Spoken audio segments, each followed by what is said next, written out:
Hey guys, it's Jolene from Smith's Nature Friendly Farms. We just participated in No Mow May, and I thought we would go through what went well and what maybe didn't go as well.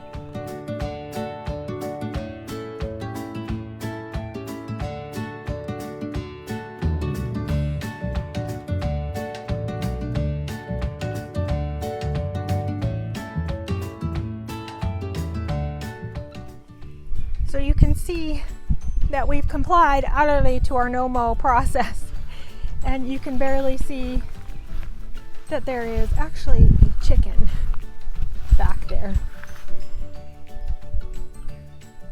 hidden amongst the weeds. So first off, what went well? Well, there's definitely, absolutely no doubt that No Mow May went well for pollinators. This is an example of one area that just went completely unmowed, and the buffalo clover took over. And I'm probably thinking that you won't be able to see just how many bees are on this right now, but currently I would say there's well over 100 bumblebees, and fantastic because these are native bumblebees, not to mention a couple of non-native honeybees floating around here too. There's a nest somewhere nearby, but this is just full of them, and it has been every single day. So it's incredibly beneficial for our pollinators. There's also the odd butterfly floating around too, and Victoria yelling at me in the background. So definitely the no-mow, there is absolutely no doubt it was beneficial for pollinators. So another benefit has been in the seeding ability of the wildflowers.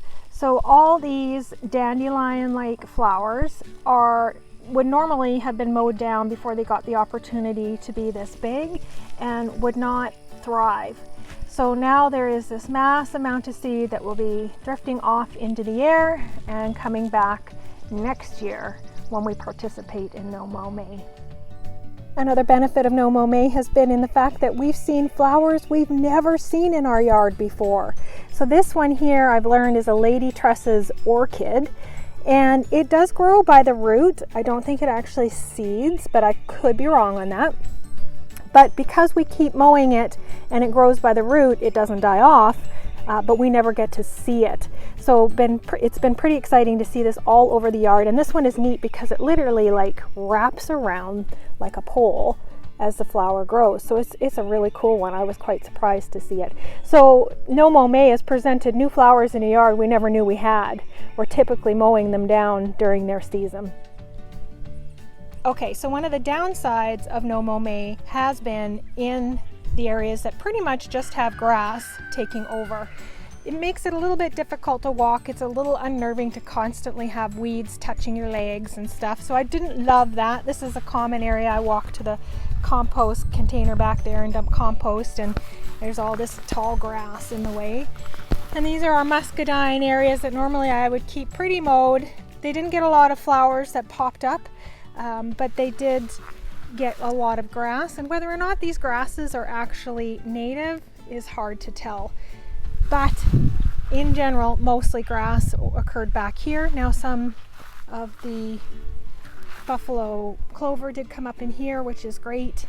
And ideally, the more you leave buffalo clover alone, the more I find it expands and takes over, which takes out the grass, which is amazing because the grass has very few benefits. Some grasses have seeds in them that the birds eat, but a lot of the grass is non-native and non-beneficial to plant or bug life.